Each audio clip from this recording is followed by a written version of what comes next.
The day I found that door slightly open and stepped into the small room behind my son's house was the day I realized my daughter-in-law was hiding secrets that could put our whole family in danger. My name is Michelle Thompson. I'm 62 years old, and I never imagined there would come a time when I'd have to tell what happened on that fateful Thursday afternoon. Now, as I sit in the living room of my small house in Portland, Oregon, looking up at the photo of my two grandchildren on the shelf, I feel compelled to share the most terrifying discovery of my life. I've always been a devoted grandmother. Ever since I moved just 2 blocks away from my son Ryan's house, my world has revolved around my grandchildren, Emma, 8, and Noah, 5. Every day, I walk over to their place to babysit, cook, clean, and help out, while Ryan and his wife Olivia are at work. Life was simple, but full of joy. That morning started like any other.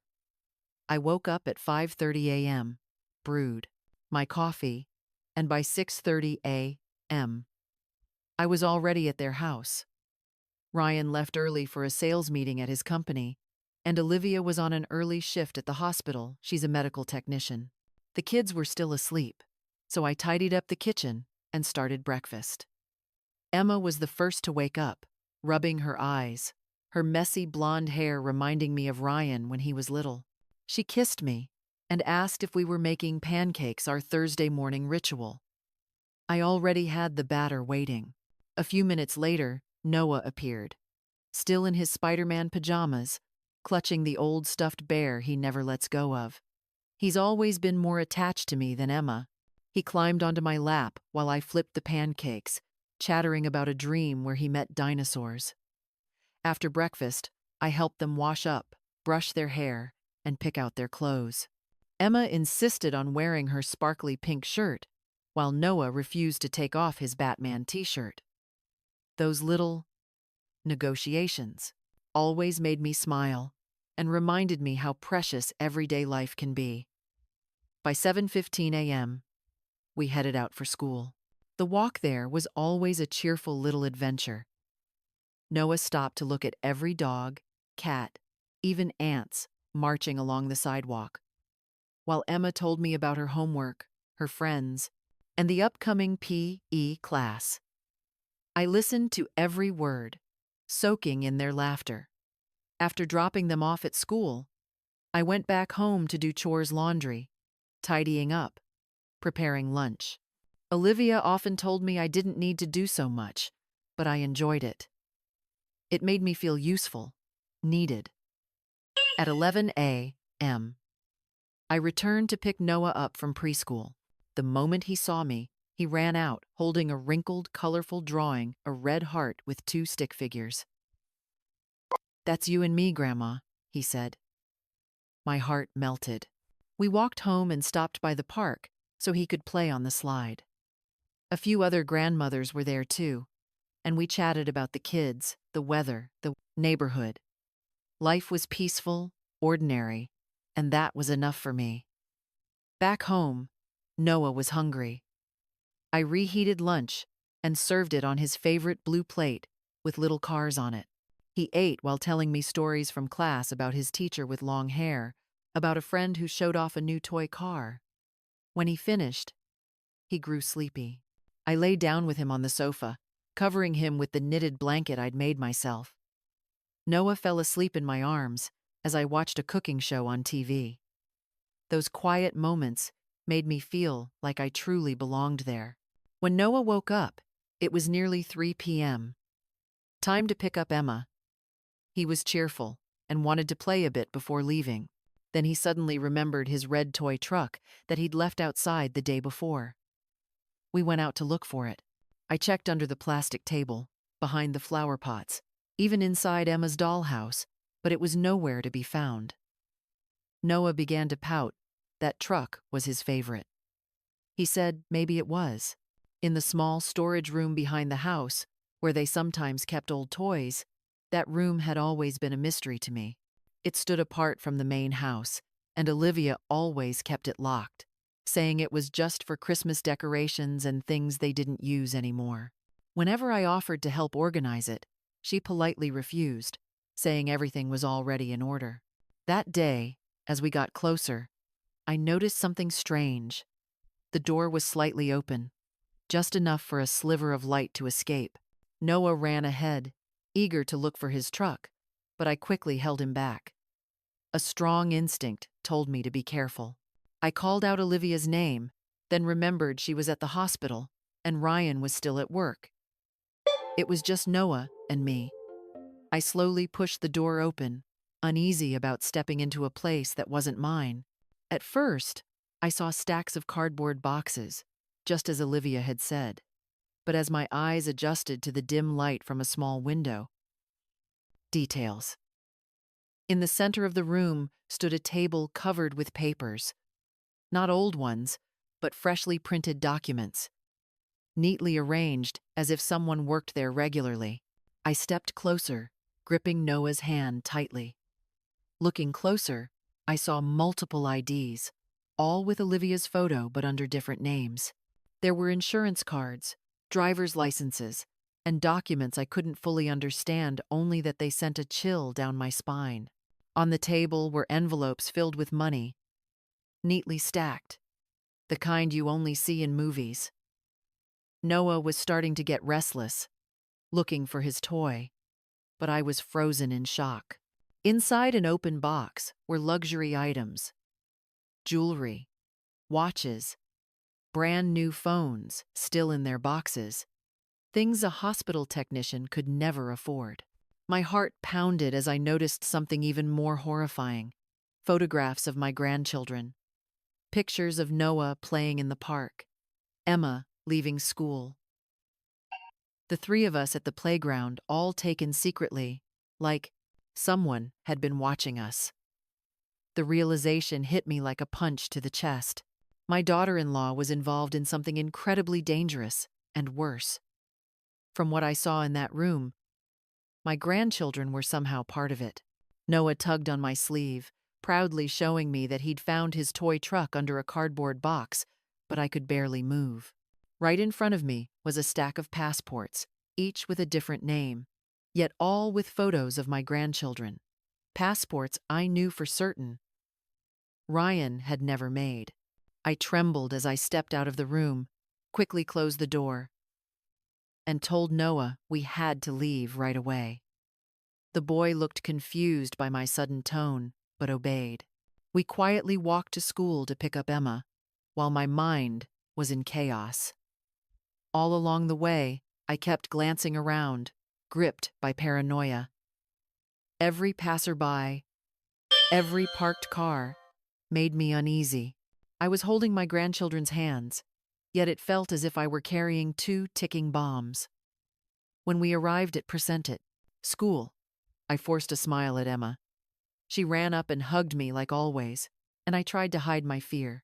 Looking at their innocent faces, I couldn't stop wondering what kind of danger they were caught in without even knowing it.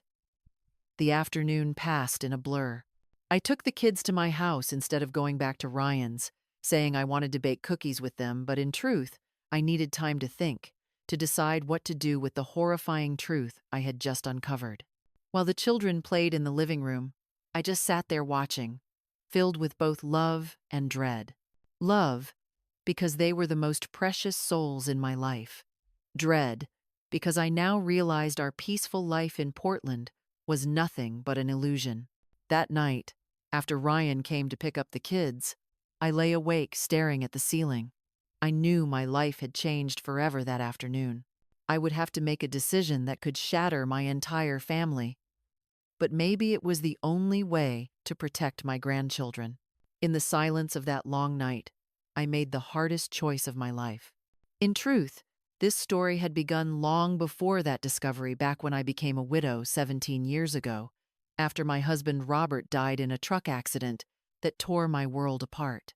At the time, Ryan was only 17, still in high school, dreaming of going to college. Robert, a truck driver, had always wanted his son to have a better life than we did. After his death, I knew I had to stay strong for both of us. The first years were rough. I went back to work as a housekeeper for local families, waking up at 5 a.m. and coming home after dark, My hands cracked from cleaning chemicals. But I always sat at the kitchen table with Ryan, helping him study. He'd look at me with gratitude in his eyes and promise that someday he'd take care of me.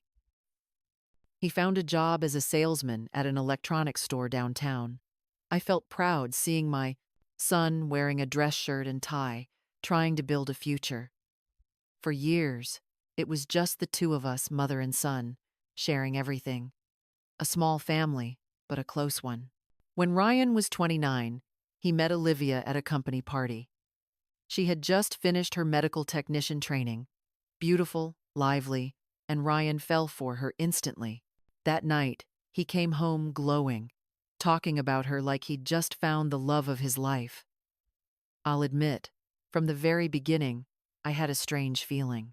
Olivia was too perfect, charming, polite, always saying the right things, with a smile that never quite reached her eyes. But seeing Ryan happy, I pushed aside my unease to support him. 2 years later, Ryan told me they were engaged. I was thrilled and offered for them to live with me after the wedding. Ryan was touched, saying it was the best gift I could give. The wedding was simple but warm. I sold my wedding ring and a few of my mother's old pieces of jewelry to help pay for it. Seeing Ryan's happiness made me forget all my doubts about Olivia, at least for a while. At first, everything seemed peaceful. Olivia appeared hardworking, respectful, even helped me with chores.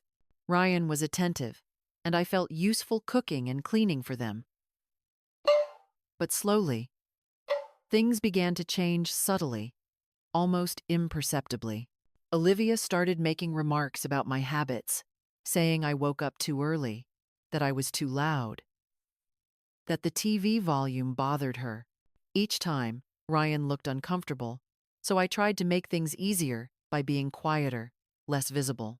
I began withdrawing, doing everything her way, cooking as she liked, moving softly, speaking less. I thought that if I made enough effort, she would eventually accept me. When Olivia became pregnant with Emma, I truly believed our family was complete. I cared for her like my own daughter, taking her to doctor visits, cooking, nourishing meals, massaging her swollen feet. Emma was born on a Sunday morning. When Ryan told me it was a girl, I burst into tears of joy. But after that day, I began to feel unnecessary. Olivia didn't want my help with the baby. She said I was too old, my reflexes too slow. When I offered to babysit so she could return to work, she flatly refused, saying she'd rather leave the baby at daycare than with an elderly person. Even though her words hurt deeply, I kept helping in any way I could, washing the baby's clothes, preparing formula, cleaning the nursery just to feel useful, to feel like I still had a place in the house that once felt like home. Because the truth was, I was becoming a stranger in my own family. 3 years later, when Noah was born, Olivia's control grew even tighter. I was only allowed to play with the kids when she permitted, always under her watchful eye. If one of them so much as scraped a knee while with me, she'd give me that cold, disapproving look I'd learned to dread. Ryan, meanwhile, seemed completely unaware. He'd come home exhausted, play with the kids for a few minutes, then eat, watch TV, and go to bed. Our deep mother-son conversations had vanished, replaced by a few empty words about the weather or bills. When my son and his wife decided to move out on their own, I understood I was no longer truly welcome. Olivia suggested that I sell my old house and buy a smaller one, something more suitable for your age. Ryan agreed, saying it would be better for me that way. So I sold the house where my son and I had lived for so many years and bought a smaller one, the same place where I live now, just 2 blocks away from their home, in Portland, Oregon. Olivia said it was wonderful, that I could visit any time while still having my own space. It all sounded reasonable and polite, but deep down, I knew the truth. I had been quietly written out of my own family's life, gently, legally, and with my own cooperation. simply because I wanted to keep the peace, because I wanted Ryan to be happy. For the next 2 years, I continued my daily routine of helping with the grandchildren. Every day, I walked to Ryan's house, took care of Emma and Noah, and returned home by evening. Life went on, but what was lost was closeness and that feeling of truly belonging. Olivia always behaved properly, speaking with soft manners, yet there was something in her eyes that unsettled me, a constant sense of calculation, of watching, of control. I began going out more often, walking in the nearby park, chatting with a few elderly friends, and visiting neighbors. I did anything to avoid intruding on the family that Olivia now clearly ruled over. During family gatherings, I sat quietly in a corner. When Emma and Noah wanted to play with me, Olivia always found an excuse to stop them. When I offered to help, she always had a reason to decline. My presence had become a burden tolerated out of politeness. I was the forgiven mother-in-law, the grandmother, called upon only when convenient. But I swallowed it all in silence, because my love for my grandchildren was greater than my pride. Until that day, in that small room behind the house, I discovered that behind Olivia's facade of kindness lay something far more dangerous than I had ever imagined, and my grandchildren were at the very center of it. In the weeks that followed, I barely slept. Every time I looked at Emma and Noah, my heart broke. How could I tell two children that their mother might be involved in something criminal? How could I protect them without destroying their world? I tried to keep our daily routine, but my mind replayed the same images over and over: the fake documents, the stacks of cash, the hidden photos. I drifted in and out of uneasy sleep, waking in the middle of the night with my heart pounding, terrified of what might happen next. And the worst part, I had no one to tell.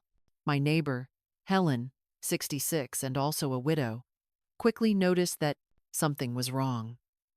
One afternoon, as I watered the flowers in the yard, she came over and gently asked if something was bothering me.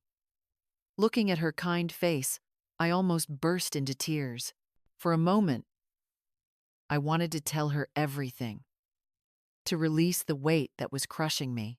But then I remembered the photos, the invisible dangers surrounding my family, and simply whispered, "There are just a few things at home that worry me." Helen didn't press for details, but her eyes told me she understood this was serious.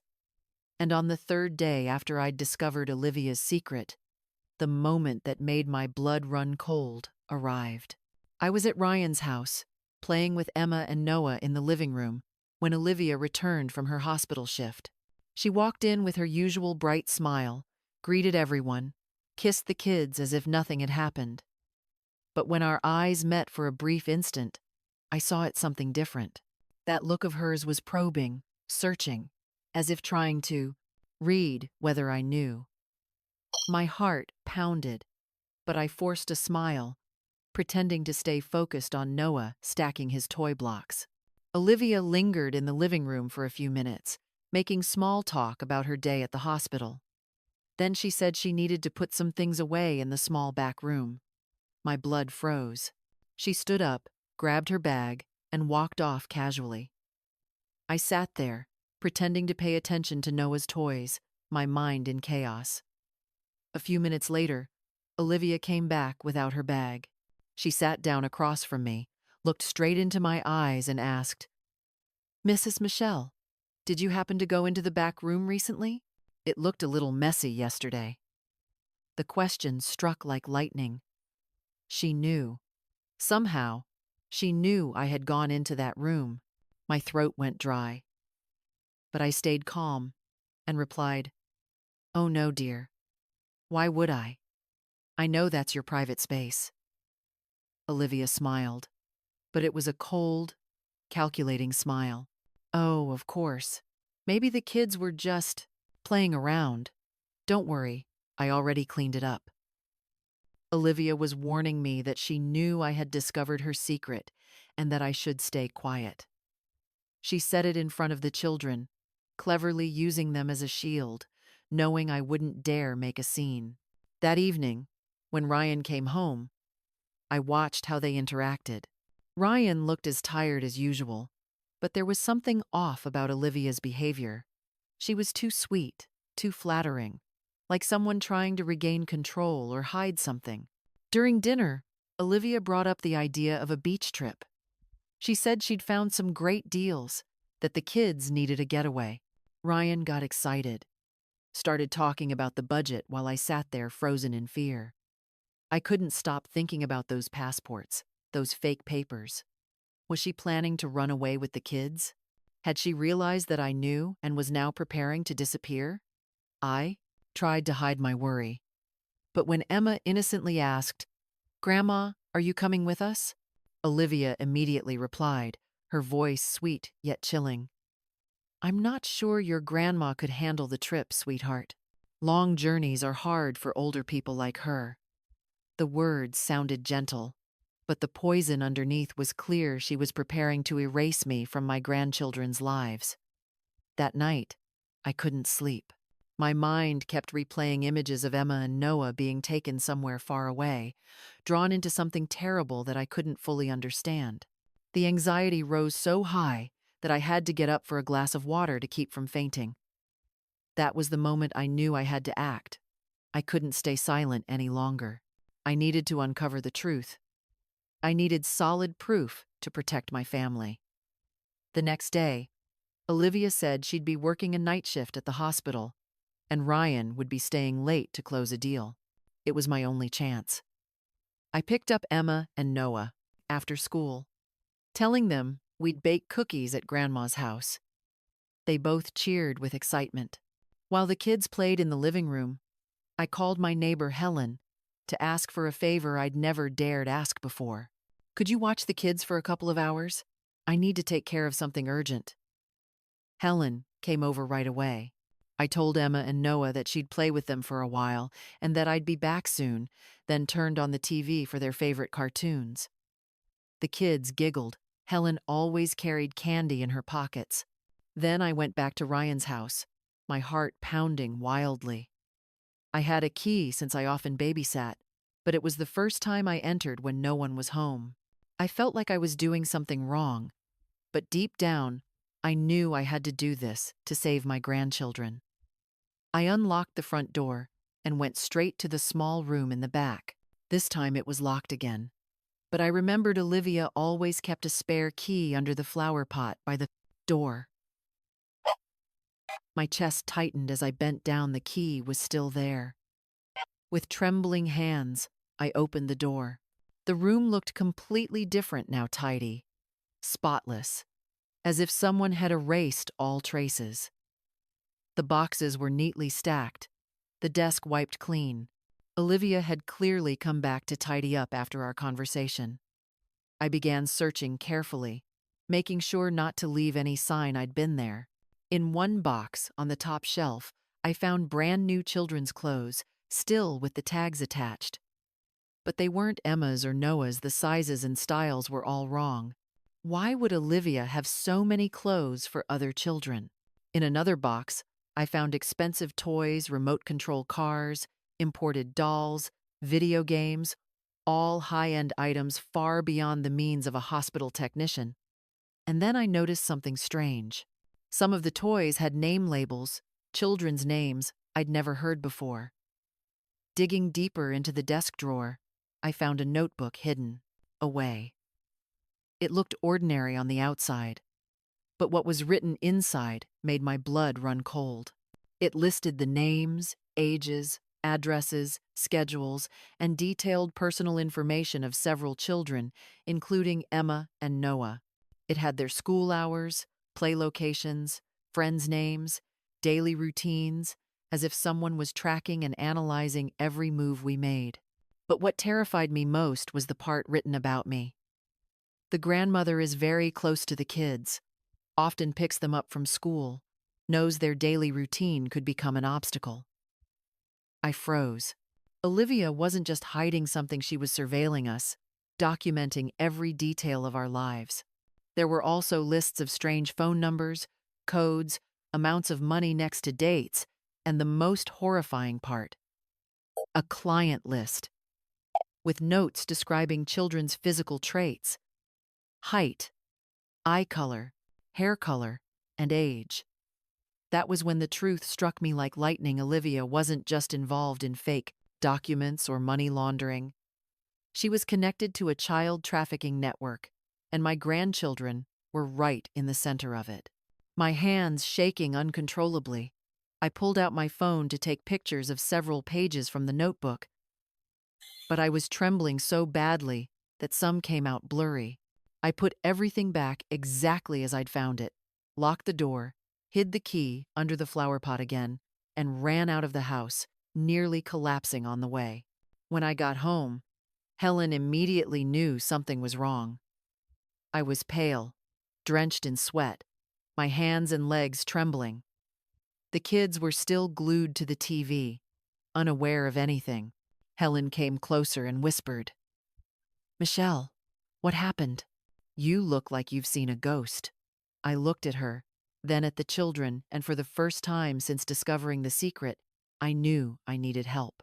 I asked her to stay with the kids, telling her there was something serious we needed to discuss. We went into the kitchen, and in a low voice, I told her everything: the secret room, Olivia's threatening look, the horrifying notebook.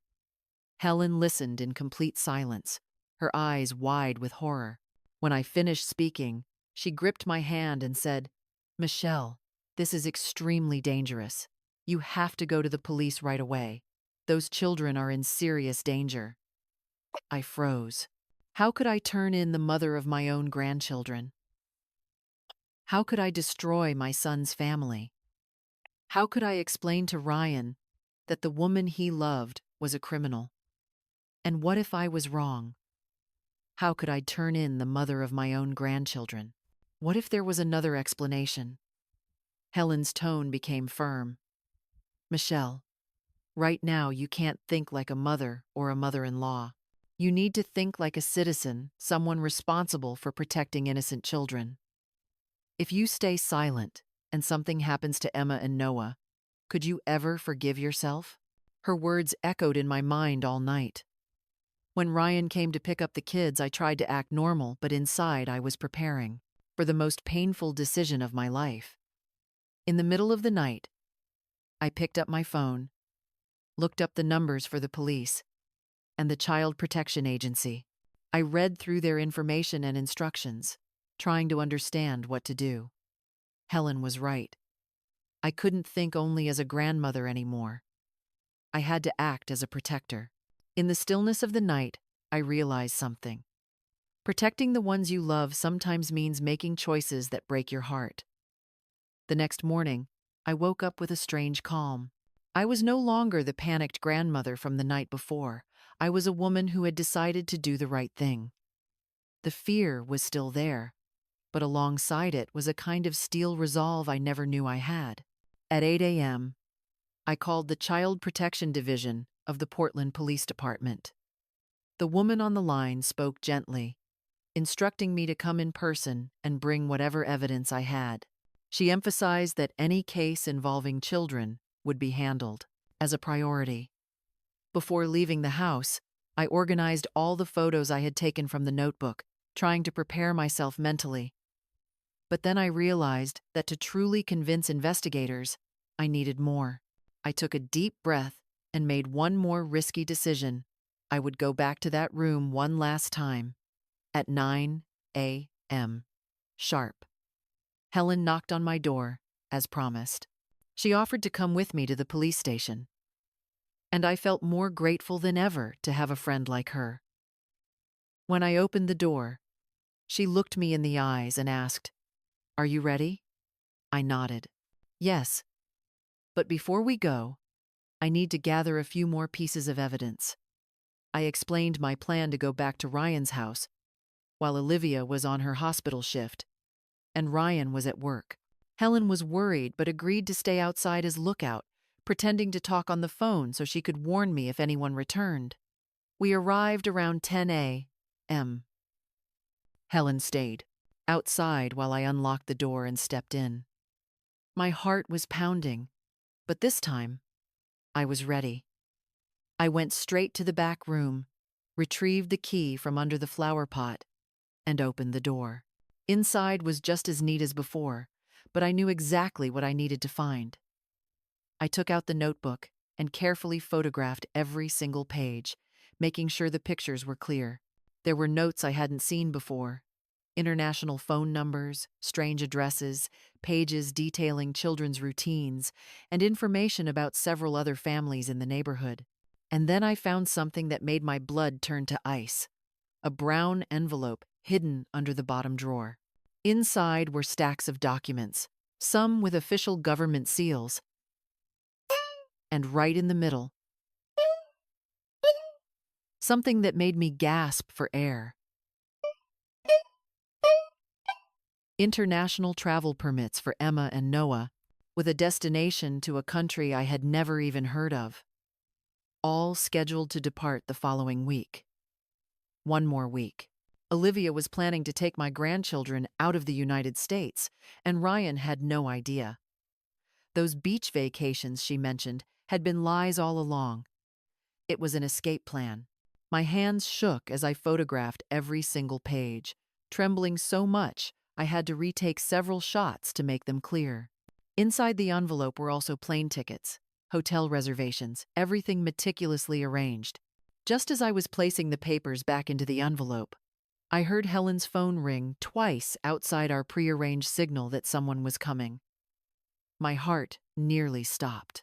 I locked the drawer as fast as I could, rushed out of the room, put the key back under the flower pot, and slipped out the back door just as I heard the sound of Olivia's car engine pulling into the garage. She came back earlier than expected. Helen appeared at the back door and whispered, "She's back, but she's still on the phone in her car. Come this way, quickly." We slipped behind the house, crossed through the yard of the vacant house next door, and made our way to the alley behind it. My heart was pounding so hard I could hear the thud in my ears. We walked quickly and silently until I shut my own front door. Only then did I finally exhale. Helen poured me a glass of water and said softly, "There's no turning back now, Michelle. You have all the proof you need. You have to report this today." And she was absolutely right. What I had uncovered was far worse than anything I had ever imagined. By 2 p.m., we were already at the Child and Youth Protection Division of the Portland Police Department. The officer who received us was Detective Sarah Mitchell, around 45 years old, with a serious but compassionate expression. I told her everything from beginning to end. Detective Mitchell listened attentively, taking detailed notes. I showed her the photos, explained how I had found them, and even described Olivia's subtle threats. When she finished, looking through each picture, her face grew grave. "Mrs. Michelle, you did the right thing. These children are in real danger. We'll act immediately." She explained that they would investigate quietly so Olivia wouldn't get suspicious, but I had to keep the children completely safe until the police intervened. I asked how to do that without making her suspicious. Detective Mitchell advised, "Keep everything as normal as possible. Try to arrange for the children to stay with you this weekend. We'll take action as soon as we can, possibly by Monday." I left the station with two conflicting emotions: relief that someone was finally involved, and dread, knowing the coming days would be the hardest of my life. That afternoon, when Ryan brought the kids over, I told him something I had never suggested before. "Why don't you let Emma and Noah stay over at Grandma's this weekend? I want to give them a little grandma getaway before school starts." Ryan smiled, thinking it was a wonderful idea. He said he and Olivia could use the time to relax, maybe go somewhere together. The kids cheered in excitement, but when Olivia walked into the house, she froze for a split second before smiling and agreeing, except her eyes never left mine. That was no longer mild suspicion. It was the look of someone who knew her secret was about to be exposed. I tried to act natural, talking about the games, movies, and cookies the kids and I would make together. That Friday night, When Ryan dropped Emma and Noah off for their sleepover, I felt a storm of emotions inside: joy that they were safe with me, but also fear, knowing that by Monday morning, all our lives would change forever. I spent the whole weekend with them, baking chocolate chip cookies, watching their favorite cartoons, playing in the yard, and telling stories from Ryan's childhood. I just wanted them to have the happiest memories before everything fell apart. On Saturday evening, Helen came for dinner. The kids laughed and played, and she helped me keep the mood light. When they were asleep, we sat at the kitchen table, discussing what could happen in the coming days. She promised to stay by my side when everything exploded because she knew I'd need strength to face it. On Sunday morning, Olivia called, saying she was coming to pick up the kids earlier because she wanted to take them shopping for new clothes. My blood froze. I remembered the children's clothes I had found in the back room, the international travel permits with the departure date set for the following week. Was she planning to act ahead of schedule? I told her the kids were still sleeping since they'd stayed up late watching movies, but she insisted she'd be there within an hour. I hung up, hands trembling uncontrollably. I had to call the police immediately. I phoned Detective Sarah Mitchell and explained the situation. She told me to keep the children with me as long as possible and informed me that the operation would be moved up that very afternoon. And when Olivia appeared at my front door, I was ready. I told her that Emma and Noah had slight stomach aches and should probably stay with me a bit longer. The kids, oblivious to what was happening, cheerfully said they felt fine and wanted to stay and play with Grandma. Olivia's irritation was clear. She said she needed to take them because of something important, but this time I didn't back down. For the first time in my life, I said no to my daughter-in-law, and my voice was firm. The kids will stay with me until tomorrow, as we agreed, I said slowly, looking straight into her eyes. If you have things to take care of, go ahead and do them. I saw a flash of anger cross Olivia's face, but she managed to hold it back in front of the kids. She said she'd come back later, adding, "We need to talk." Her voice low and threatening, but I wasn't afraid anymore. After she left, I locked every door in the house and immediately called Detective Mitchell. She told me the operation would take place within a few hours and instructed me to keep the children inside and wait for the signal. The next few hours were the longest of my life. I tried to play with Emma and Noah as if nothing was wrong, but my mind could only focus on one thing. By the time the sun set, my family would never be the same again. Around 5 p.m., I heard police sirens wailing in the distance. An hour later, Helen knocked on my door, breathless. "Michelle, there are police all over Ryan's house. They've arrested Olivia." I grabbed my grandchildren and held them tightly. In that moment, I knew I had done the right thing. The most painful, but the right thing. I had saved my grandchildren, even if it cost my family its peace. Explaining to two little ones, an 8-year-old and a 5-year-old, that their mother had been arrested was the hardest thing I've ever done. When Ryan came home that night, after hours at the police station, he looked like a completely different man, broken, hollow, his faith in life shattered. We sat together in the living room while the kids slept. For the first time in years, my son cried in my arms like he did when he was a boy. He kept saying he didn't understand, that he'd never suspected anything, that he felt like a fool for being deceived for so long.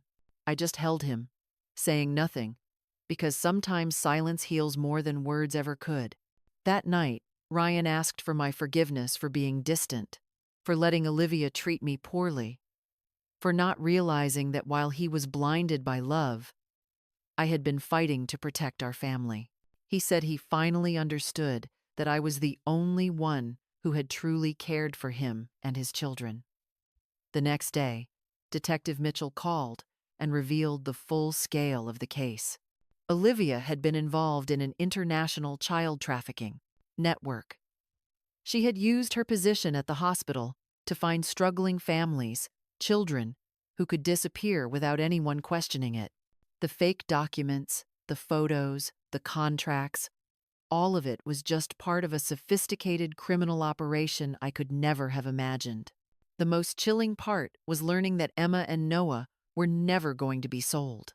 They were meant to be used as bait, playing the role of children in a fake family overseas, to earn the trust of other parents and help the organization lure in more victims. The investigation also revealed that Olivia hadn't been acting alone. Several others from the hospital were involved, and they had all been arrested too. The small back room was only one of many storage sites used by the group. There were others scattered across the city, filled with similar evidence.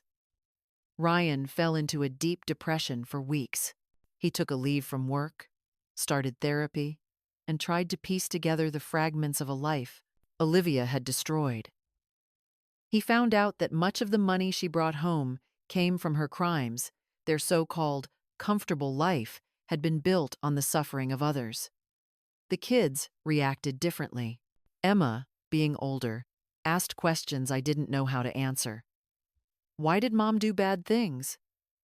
Is Mom a bad person? Will we ever see her again? Noah, younger, stopped asking questions altogether after a few weeks, as if his childlike instinct knew that silence was easier. I was appointed by the court as the temporary guardian of my grandchildren while Ryan worked on rebuilding his life. At 62, I found myself raising two young children all over again, this time carrying the weight of everything that had happened. The first few months were incredibly difficult. Ryan moved into a smaller home, sold everything that reminded him of Olivia, and started over from scratch. The children were still traumatized. Emma had nightmares every night and was afraid of strangers. Noah sometimes wet the bed again. All three of us needed therapy. But then, something miraculous began to happen. The family that had once been shattered by lies and manipulation slowly started to rebuild itself on a foundation of truth and love. Ryan began talking to me again the way he used to, listening to my advice about the kids and trusting me completely. Helen became an inseparable part of our lives. The kids saw her as a second grandmother, and she loved them as if they were her own. Whenever I felt tired, she would show up with a pie, a game, or just that kind smile, always knowing exactly what we needed. Olivia's trial took place 5 months after her arrest. Ryan and I were summoned as witnesses. Seeing her in that prison uniform gave me a strange feeling, as if I were looking at two different people. For a brief moment, I remembered the beautiful young woman my son had once brought home years ago and wondered, had she always been this way? Or had the darkness slowly turned her into a monster? In court, I told the whole truth, how I discovered the criminal network, how I made the decision to report it, and how I protected my grandchildren. When the prosecutor asked, "Do you regret breaking up your son's family?" I answered firmly, "I didn't destroy a family. I saved mine from a woman who used my grandchildren to commit unspeakable crimes." Olivia was sentenced to 15 years in prison. The others involved in the network received similar sentences. The judge said that my courage to come forward not only saved Emma and Noah, but likely spared dozens of other children from the same fate. When I stepped out of the courthouse that day, I felt something unexpected peace, not happiness, because what had happened was too painful for happiness, but peace, the kind that comes from doing what's right, even when it breaks your heart. Today, 6 months after that fateful day, when I discovered the room, our lives have slowly found balance again. Ryan is dating a wonderful woman named Sandra, whom he met in a support group for families affected by crime. Sandra loves the children as if they were her own, and most importantly, she respects and values me. Emma, still 8, is strong and smart. She says she wants to be a police officer someday, to catch bad people, just like my mom used to be. Noah, now 5, is once again the cheerful, affectionate little boy I remember. They both know part of the truth about Olivia, told in a way they can understand, and they know they can always trust their grandmother. I still live in my small house, but now it's truly a home. Ryan, Sandra, and the kids come for dinner at least 3 times a week. On weekends, the house is filled with laughter, chaos, and love exactly as I always dreamed. Helen remains my closest and most trusted friend. She often says she's proud of my courage, that I'm proof an ordinary myonishan, the person can change fate just by choosing to act. But I know that without her, I wouldn't have had the strength to see it through. Sometimes, on quiet nights, I ask myself, what if I hadn't seen that door slightly open? What if Noah hadn't lost his little red truck? What if I hadn't decided to step into that room? Would Olivia have succeeded in taking the children away? Would I have ever known the truth?